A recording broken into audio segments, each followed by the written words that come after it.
பர்திமேயு சுவிசேஷ ஊழியங்கள் வழங்கும் நற்செய்தி நேரம்.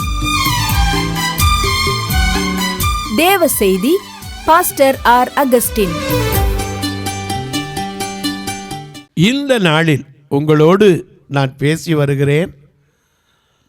நன்றி அறியாதவர்களுக்கு கூட நன்மை செய்யணுமா? ஒரு அம்மா கேட்டாங்க. ஏன்னா நன்மையை அனுபவிக்கிறாங்க, ஆனால் நன்றி இல்லாமல் இருக்காங்களே. உண்மைதான். இந்த உலகத்தில் நன்றியை எதிர்பார்த்து நீங்கள் செய்யணும்னு நினச்சா என்றைக்குமே நன்மை செய்ய முடியாது. இயேசு இந்த பூமியில் 3.5 வருட காலம் சுற்றி தெரிந்தார். எத்தனை பேர் அந்த நன்மையை பெற்றுக்கொண்டவங்க நன்றியோடு இருந்தாங்க? எனக்கு கண்பாருளே, கூட இருந்த சீஷர்களே அப்படி இல்லை. தோமா ஒரு பக்கம் தொட்டு பார்த்தா தான் நம்புவேன்னு போயிட்டார். பேதுரு ஒரு பக்கம் அவரையே தெரியாதுன்ட்டார். யூதாஸ் ஒரு பக்கம் காட்டி கொடுக்க போயிட்டான். ஆனால் யூதாஸுக்கு அவர் தீமை செய்தாரா? இல்லையே. எனக்கு கண்பாருளே, உங்கள் வேதத்தை எங்கே இருந்தாலும் தயவு செய்து தேடி கையில் எடுத்து ஒரு வசனத்தை திருப்பிக் கொள்ளணும். எது? லூக்காய் எழுதின சுவிசேஷம் 6ஆம் அதிகாரம் 35ஆம் வசனம். அல்லேலூயா. எல்லாம் சேர்ந்து பாடுமா? அல்லேலூயா.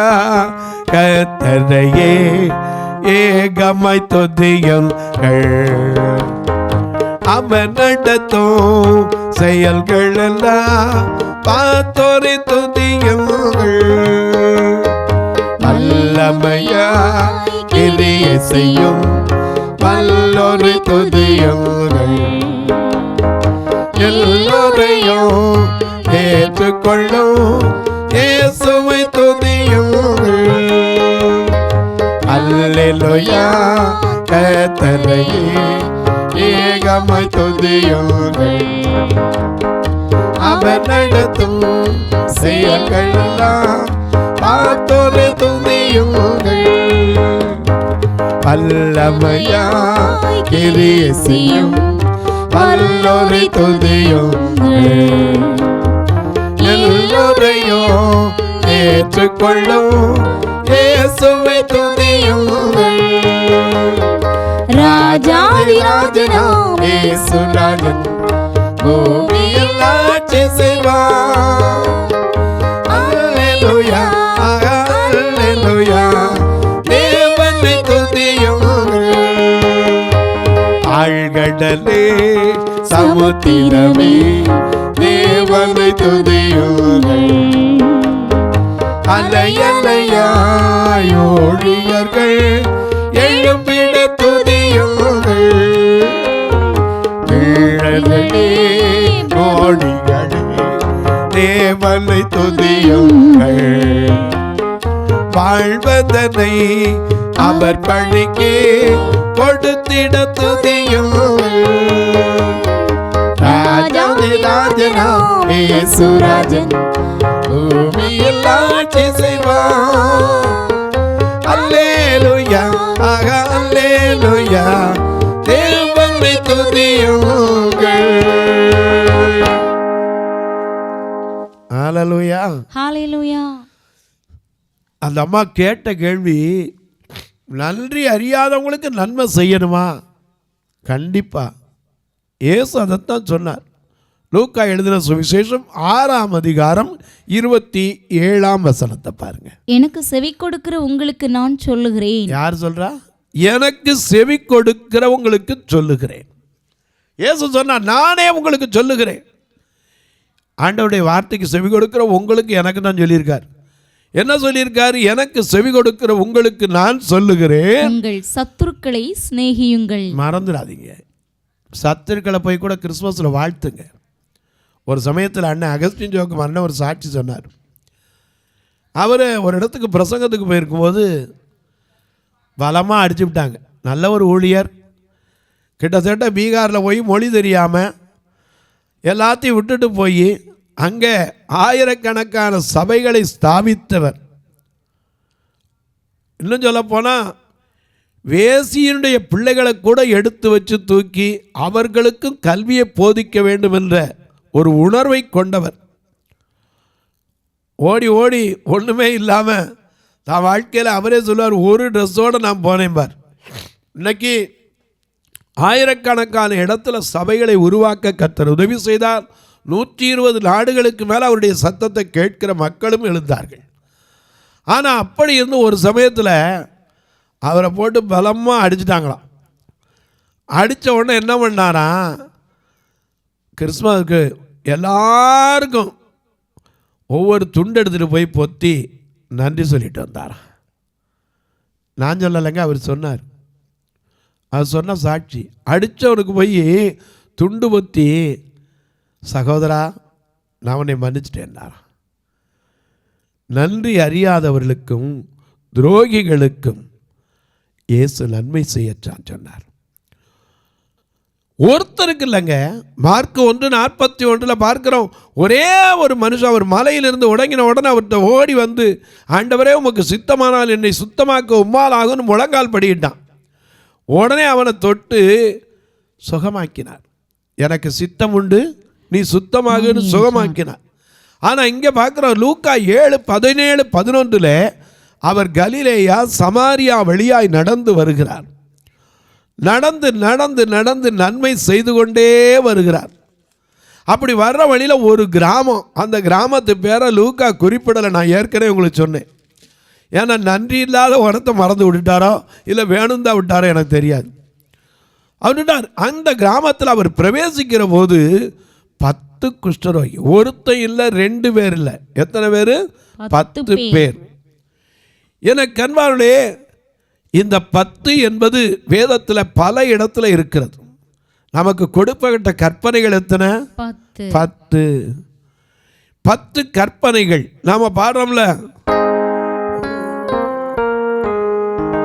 ஒருவரே வானத்தின் பூமியின் கர்த்தர் பாடிலும், ஒருவரே வானத்தின் பூமியின் கர்த்தர். 10 கற்பனைகள் 9 மணியில் ஜீவனை விட்டார். 8 வாத்தியங்கள் 7 விண்ணப்பங்கள் 6 கஞ்சாடி கனவுரிலே 5 மோசே நூல்கள் 4 சுவிசேஷம் 3 முற்பிதாக்கள் ஆபிரகாம் ஈசாக் யாக்கோபு. பாடிலும் ஒருவரே வானத்தின் பூமியில் கர்த்தர். 10 கற்பனைகள். எனக்கு அன்பார்களே, 10 குஷ்டரோகிகள் அவரிடத்தில் வந்து என்ன சொல்றாங்க? தூரத்தில் இருந்துட்டு ஒரு வார்த்தை தான் சொல்றாங்க, இயேசு ஐயரே எங்களுக்கு இறங்கும், எங்களுக்கு இறங்கும் என்று சத்தமிட்டார்கள். ஏன்னா அந்த காலத்து குஷ்டரோகிகளாம் ஆசாரியன் தான் முடிவு பண்ணணும். ஆசாரியனை போய் காமிக்கணும். எண்ணாகமத்தில் நீங்கள் உட்காந்து லேவிய ராமத்தெல்லாம் படித்து பார்த்தீங்கன்னா, ஒரு வீட்டு கூட குஷ்டம் பிடிச்சிருந்தா அதை பூட்டி வச்சுருவான். ஏன்னா அந்த வீட்டை போய் பார்ப்பான். முதல்ல அந்த செவர் குடியாக இருந்தால் உடனே அந்த வீட்டை இடித்து பூசுவாங்க. திரும்பி திரும்பி அது வந்துச்சுன்னா அந்த வீட்டை இடித்து தரமட்டமாயிட்டு வேறு தான் கட்டுவாங்க. அது வீட்டு குஷ்டம்னு கூட சொல்கிறாங்க. இப்படியெல்லாம் வேதத்தில் எழுதி வச்சுருக்கார். மனுஷனுக்கு குஷ்டம் தான் என்ன நடக்கும்? பாளையத்துக்கு புறம்பே தள்ளிடுவாங்க. பாளையத்துக்கு புறம்பே தான் அவங்க இருக்கணும். அதனால தான் ஒரு 4 குஷ்டரோகியை சொல்கிற வார்த்தையை வாசிக்க கேட்போமா? 2 ராஜாக்களின் புஸ்தகம் 7ஆம் அதிகாரம் 4வது வசனத்தை வாசிக்க கேட்போம். 2 ராஜாக்கள் பட்டணத்திற்குள் போவோம் என்றால் 3ஆம் வசனத்திலிருந்தே வாசிங்க. குஷ்டரோகிகளான 4 பேர். நல்ல கவனிங்க. யாரு? குஷ்டரோகிகளான 4 பேர் ஒலிமுக வாசலில் இருந்தார்கள். ஒலிமுக வாசலில் இருந்தார்கள். அவர்கள் ஒருவரை ஒருவர் நோக்கி, அவர்கள் இந்த 4 பேர்ல ஒருத்தர் நோக்கி, நாம் இங்கே இருந்து சாக வேண்டியது என்ன? ஏன்னா ஊர் முழுக்க பஞ்சம், தேசத்தில் எல்லாம் பஞ்சம், கொடிய பஞ்சம். ஏன்னா சீரியாவின் ராஜா வந்து என்ன செஞ்சுட்டான்? முற்றுகை போட்டு விட்டான். போட்டதுனால நாட்டில் பஞ்சம்னா பஞ்சம். அது எவ்வளவு பஞ்சம்னா 2 ராஜாக்கள் 6ஆம் அதிகாரத்தில் 25ஆம் வசனத்தை அதனால் சமாரியாவிலே கொடிய பஞ்சம் உண்டாயிற்று. ஒரு கழுதையின் தலை 80 வெள்ளிக்காசுக்கும் புறா குஞ்சுகளுக்கு போடுகிற காற்படி பயிறு 5 வெள்ளிக்காசுக்கும் விற்கப்படும் மட்டும் அதை முற்றுகை போட்டார்கள். இஸ்ரவேலின் ராஜா அலங்கத்தின் மேல் நடந்து போகையில் அலங்கத்தின் மேல நடந்து போற நாட்டு நிலைமையை பார்க்கறதுக்கு ராஜா போறார். ஒரு ஸ்திரீ அவனை பார்த்து ஒரு பெண் வந்து ராஜாவை பார்த்து கேட்கிறா, ராஜாவாகிய என் ஆண்டவனே ரட்சியும், எங்களை ரட்சியும் என்றார். அதற்கு அவன், கர்த்தர் உன்னை ரட்சிக்க. அதுதான் கர்த்தர் ரட்சிப்பு. ஏன்னா அவர் தான் கையிலிருந்து ரட்சிக்கணும். இயேசு ரட்சகர் பெயரை சொன்னால் எதுவும் நடக்குமே. அவர் இதயத்தோடு கலந்து விட்டார், எல்லாம் கிடைக்குமே. இயேசு ரட்சகர் பெயரை சொன்னால் எதுவும் நடக்குமே. அவர் இதயத்தோடு கலந்து விட்டார், எல்லாம் கிடைக்குமே.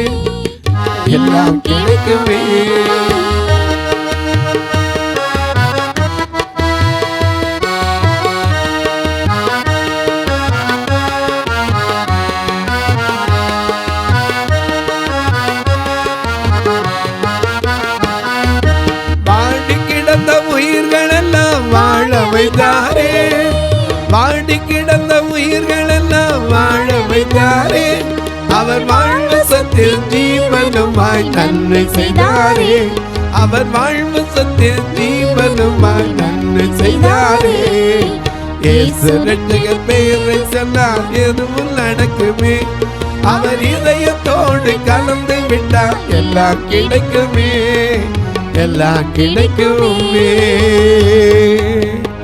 வாடி கிடந்த உயிர்களெல்லாம் வாழ வைக்கிறவர், வாடி கிடக்கிற உயிர்களை வாழ வைக்கிறவர், பூமிக்கு வந்தவர். இங்கே ஒரு பெண் சொல்றா, என் ஆண்டவனே நீ ரட்சியும்.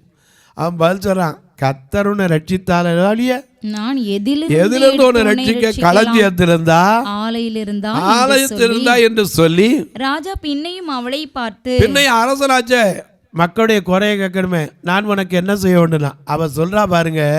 அதற்கு அவள், இந்த ஸ்திரீ என்னை நோக்கி, 2 பேரு இந்த பாருங்க எதிர்த்தாப்புல நிக்கிறாளே, இந்த பெண் என்னை நோக்கி, உன் மகனை தா, ஓ மகனத்தா, அவனை இன்று தின்போம். ஹலோ, நோட் பண்ணிக்கங்க, பிள்ளைய திங்கிற பஞ்சம், அவ்வளவு கொடிய பஞ்சம்.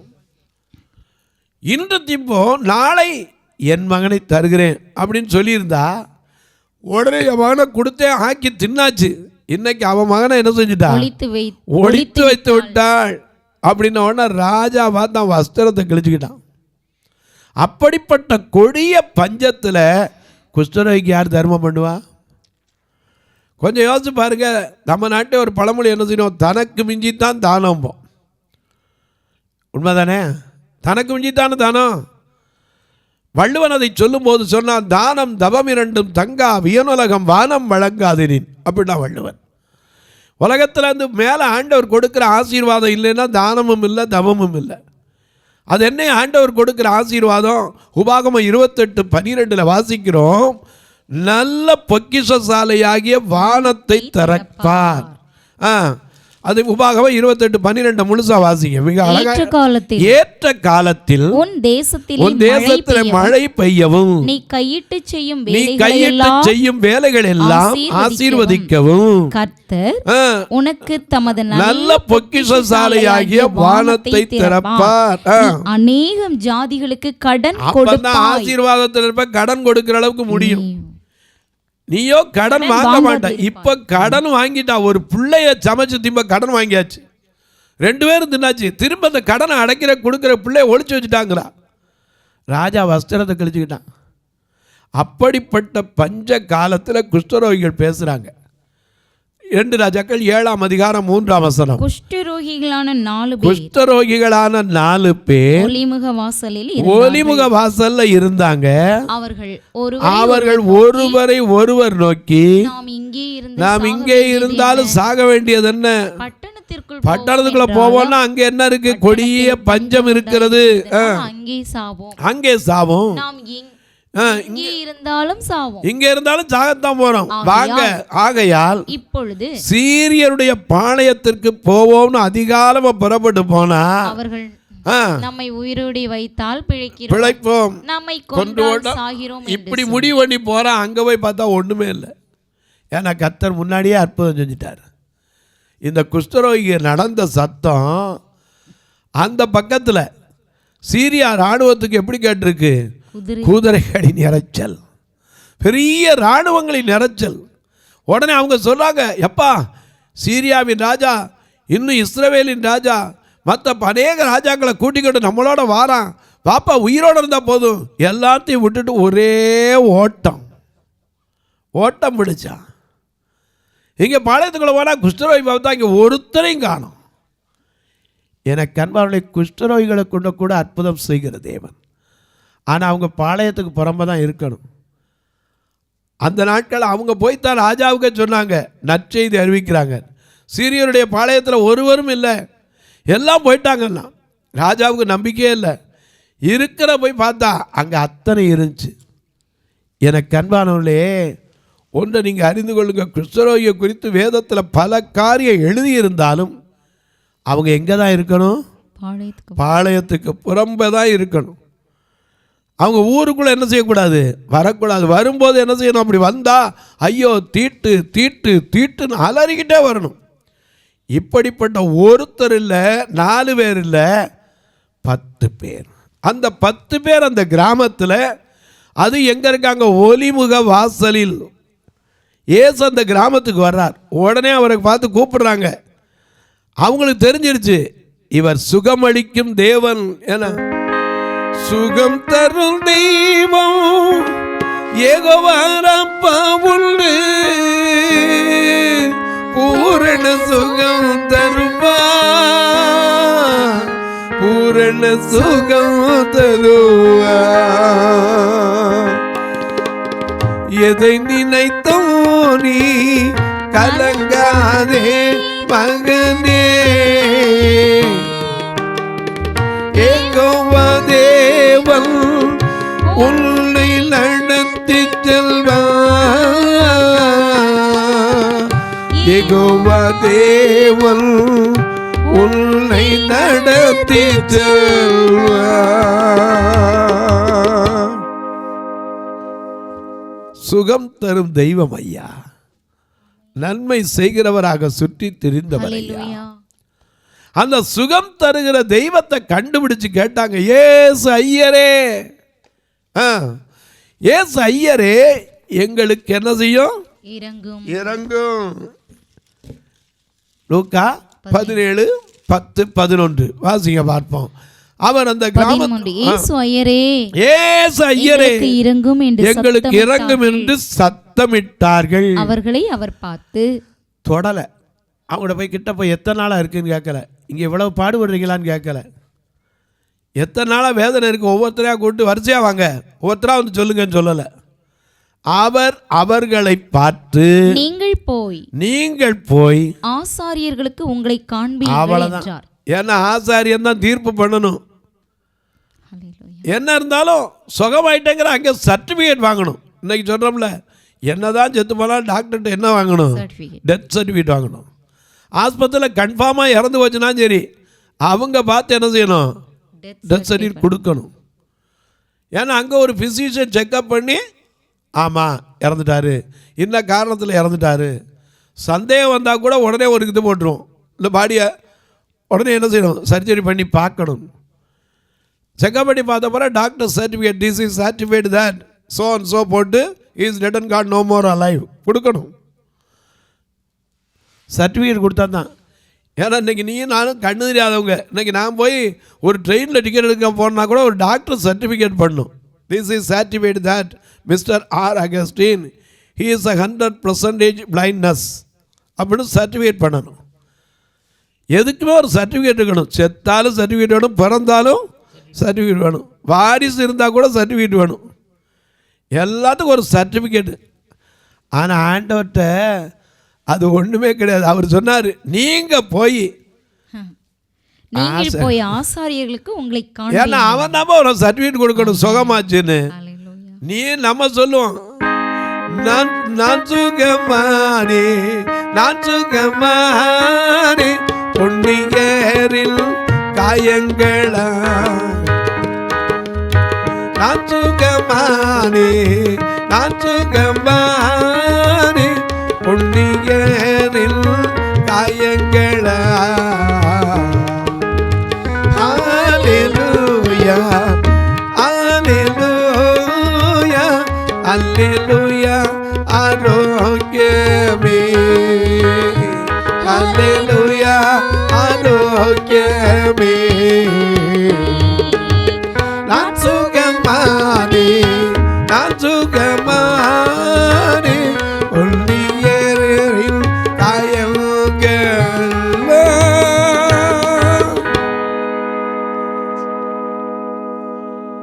அவர் சுகம் தரும் தெய்வம். அது எப்படி தருவாராம்? எரேமியா 33:6 வாசிக்க கேட்போம். நான் அவர்களுக்கு சௌக்கியமும் ஆரோக்கியமும் வரப்பண்ணி, நான் அவர்களுக்கு சௌக்கியமும் ஆரோக்கியமும் வரப்பண்ணி. நல்ல கவனிங்க, சௌக்கியங்கிறது யாரை கேட்டாலும் என்ன சௌக்கியமா இருக்கா, ஏதோ இருக்கும் அப்படின்றோம். ஆரோக்கியமா இருந்தா என்ன வார்த்தை வரும் தெரியுமா? நல்லா இருக்கேயா. அதுக்கு வித்தியாசம் இருக்கு, தொனியே வித்தியாசம் இருக்கு. சுகமாக இருந்து பாதி சுகமாக இருந்தால் ஒரு வித்தியாசம் இருக்குது. என்ன ஆகிட்டீங்களா? ஏதோ பரவாயில்ல, கொஞ்சம் ஆகிட்டு வருதுங்க. முன்ன விட are you feel little better? Yes, I feel little better. கொஞ்சம் பரவாயில்ல. ஆனால் பரிபூர்ண சுகமாச்சுன்னா எனக்கு என்னங்க குறை, நான் சுகமாக இருக்கேன். நான் அவர்களுக்கு சௌக்கியமும் ஆரோக்கியமும் வரப்பண்ணி, அவர்களை குணமாக்கி அவர்களுக்கு பரிபூரண சமாதானத்தையும் லட்சை செய்யும் உபகாரி, பெரும் பாவ பிணிகள் நீக்கும் பரிகாரி. பட்டமுடன் லட்சை செய்யும் உபகாரி, பெரும் பாவ பிணிகள் நீக்கும் பரிகாரி. பட்டமுடன் லட்சை செய்யும் உபகாரி, பெரும் பாவ பிணிகள் பரிகாரி. இயேசுவின் நாமம் திருநாமம், முழு இருதயத்தால் தொழுவோர் நாமம். இயேசுவின் நாமம் திருநாமம், முழு இருதயத்தால் தொழுவோர் நாமம். காசினியில் அவர் கிணையில்லையே, விசுவாசித்தவர்களுக்கு குறையில்லையே. காசினியில் அவர் கிளையில்லையே, விசுவாசித்தவர்களுக்கு குறையில்லையே. காசினியில் அவர் கிளையில்லையே, விசுவாசித்தவர்களுக்கு குறையில்லையே. இயேசுவின் திருநாமம், முழு இருதயத்தால் தொழுவோர் நாமம். இந்த உலகத்தில் அவருக்கு என யாரும் கிடையாது. அதனாலதான் அவர் சொல்றாரு, நீங்க போய் ஆசாரியர்களுக்கு உங்களை காண்பீங்க. தொலைக்காட்சியில் பார்க்கிற என் அன்பு மக்களே, இந்த நிகழ்ச்சியை பார்க்கிற நீங்க பரவசம் அடைகிறீங்க, ரொம்ப நல்லது. கேட்பதோடு நின்றாமல் ஒரு வார்த்தை ஜெபம் பண்ணுங்க. இது தொடர்ந்து வரணும், ஒவ்வொரு நாளும் வரணும். 30 நாளைக்கும் நீங்கள் யோசிச்சா பயப்படுவீங்க. 1.5 லட்சம் ரூபா 35 பெருக்கி பாருங்கள். நீங்களே எப்படி நடக்குது? தேவனுடைய கிருபை. நீங்களும் ஒரு நாள் கர்த்தர் ஏவினால் தாங்கலாம். உங்கள் பிறந்த நாள், திருமண நாள் போன்ற நல்ல நாட்களிலே 2 சபை உண்டு, மதுரையிலும் திருநெல்வேலியும். 2 சபையிலையும் ஞாயிற்றுக்கிழமை ஒருத்தரை கூட நான் சாப்பிடாமல் அனுப்புகிறதே இல்லை. அது திருநெல்வேலியில் பார்த்தீங்கன்னா கூட்டு வர்றதுக்கு மட்டுமே 4000. ஏன்னா 15 கிலோமீட்டர் அவுட்டரில் இருக்குது. வேன் வாடகை இப்படி தான் கூப்பிட்டு வரணும். ஆண்டவர் யாரை கொண்டாவது ஒரு வேனை வச்சார்னா ஒரு வருஷத்துக்கு 2 லட்ச ரூபா இந்த ஊழியத்துக்கு லாபம். ஆண்டவர் எழுப்பணும், அதுக்காக ஜெபிங்க. அது மட்டும் இல்லை, எத்தனையோ கட்டுமான பணி. பார்வையற்றோர் உள்ளே தங்கியிருக்காங்க திருநெல்வேலியில். ஒரு ரூம் தான் இருக்குது, இன்னொரு அறை கட்டப்படணும். மதுரையில் பெண்களை வச்சுருந்தோம், 2004 ஓட்ட ஓடு 20 வருஷம் ஆகி ஓடு போய் கிடக்கு. அதை திரும்பி மராமத்து பார்க்க கூட முடியலை. நீங்களும் வாங்க, வந்து பாருங்கள். கர்த்தர் ஏவினா தாங்கலாம். இந்த கிறிஸ்மஸ் காலத்தில் நல்ல உணவு கொடுக்க, உதவி கொடுக்க, ஊன்றுகோல் கொடுக்க, கண்ணு அவங்களுக்கு என்ன கொடுத்தாலும் ஈடாகாது. கண்ணை கொடுக்க முடியாது, ஆனால் ஊன்றுகோல் கொடுக்கறது இருக்க, இது கண்ணை கொடுத்ததுக்கு சமம். ஒரு ஊன்றுகோல் மிஞ்சி போனால் 250 ரூபாக்குள்ளே தான் வருது. ஏன்னா இப்போ விலைவாசி ஏறிக்கிட்டு வர்றதுனால அதுவும் ஜிஎஸ்டி எல்லாம் போட்டு 250 ரூபா வந்துடுது. ஆண்டவர் ஏவினால் நீங்களும் தாராளமாக உதவலாம். எப்படி பிரதர் கேட்பீங்க? இதில் 2 நம்பர் வந்துக்கிட்டே இருக்கும், ஜிபே, ஃபோன்பே. ஒருவேளை பிரதர் நான் வைக்கலாம், ஆனால் எனக்கு கணக்கு வைக்கிற பிரச்சனை இருக்கு அப்படின்னா 84 388 52 500 8438852500 இதன் வழியாக நீங்கள் தொடர்பு கொள்ளலாம். ஒருவேளை என்கிட்ட கேட்டிங்கன்னா அதனுடைய நம்பர், விளக்கம் எல்லாம் உங்களுக்கு சொல்லுவேன். உங்கள் ஜெபக்காரி எது இருந்தாலும் காலை 10லேருந்து 5க்குள்ளே சொல்லுங்கள். இப்போ உங்களுக்காக ஜெபிக்கட்டுமா? நல்ல பிதாவே, நன்றியோடு துதிக்கிறோம் சுவாமி. தர்மையான நாளிலே நன்றி அறியாதவர்களுக்கும் துரோகிகளுக்கும் கூட நன்மை செய்தாரே. அவருடைய வழியில் படைக்கப்பட்டிருக்கிற நாம், அவருடைய சாயலில் படைக்கப்பட்டிருக்கிற நாம் நன்மை செய்ய வேண்டும். நன்மை செய்தால் ஒரு மேன்மை உண்டு. அந்த மேன்மையை கர்த்தர் கொடுத்து பரிபூர்ணமாய் ஆசீர்வதி. வியாதி படுக்கையில் இருப்பவருக்காக ஜெபிக்கிறேன். பிறந்த நாள், திருமண நாளை நினைவு கூறுகிற மக்களுக்காக ஜெபிக்கிறேன். எத்தனையோ பேர் தன் புருஷனை இழந்து, மனைவி இழந்து, பெற்ற பிள்ளைகளை இழந்து வியாதி படுக்கையிலிருந்து கண்ணீர் வடித்து கொண்டிருக்கலாம். ஒவ்வொருவருடைய கண்ணீரும் களிப்பாய் மாறும்படி இயேசுவின் நாமத்தினால் கட்டளை கொடுக்கிறேன். வானத்திற்கு பூமிக்கு சகல அதிகாரம் கொண்ட தேவன் அப்படிப்பட்ட அற்புதத்தை செய்வீரா. இயேசுவின் நாமத்தில் ஜெபங்கேளு நல்ல பிதாவே, ஆமென். சபை ஆராதனை ஞாயிறு காலை 10 மணி முதல் 12 மணி வரை. இடம் பர்திமேயு சுவிசேஷ ஆலயம், அன்னை சத்யா நகர், இளமனூர் அஞ்சல், சக்கிமங்கலம் வழி, மதுரை மாவட்டம். பின்கோட் 625201 மற்றும் பர்திமேயு சுவிசேஷ ஜெப வீடு, flat number 107, Eden garden, Muthur, Tirunelveli. Pincode 627011. சிறப்பு உபவாச கூட்டம் ஒவ்வொரு மாதமும் 2வது சனிக்கிழமை காலை 10 மணி முதல் 1 மணி வரை நாகர்கோவில் YMCA ஹாலில் வைத்து நடைபெறுகிறது. மற்றும் ஒவ்வொரு மாதமும் 4வது சனிக்கிழமை காலை 10 மணி முதல் 1 மணி வரை திருநெல்வேலி புதிய பேருந்து நிலையம் அருகில் உள்ள கிரேஸ் ஹாலில் வைத்து நடைபெறுகிறது. எங்கள் எல்லா ஆராதனைகளிலும் கலந்து கொண்டு தேவனை மகிமைப்படுத்த அன்பாய் அழைக்கிறோம். உங்கள் உதாரத்துவமான காணிக்கைகளினால் இவ்வூழியத்தை தாங்க விரும்பினால் R. Augustine, account number 5021364331, IFSC code IDIB 000B066, Indian bank, BP Kulam, Madurai. GPay number 98421819117, BGM ministries மற்றும் 9442559772, பிளைண்ட் மினிஸ்ட்ரீஸ் அகஸ்டின். உங்கள் தொடர்புக்கு பாஸ்டர் R. அகஸ்டின், பர்திமேயு சுவிசேஷ ஊழியங்கள், நாகமலை, புதுக்கோட்டை, மதுரை 625019. தொலைபேசி எண்கள் 9842181917 மற்றும் 9442559772. கர்த்தர் தாமே உங்களை ஆசீர்வதிப்பாராக.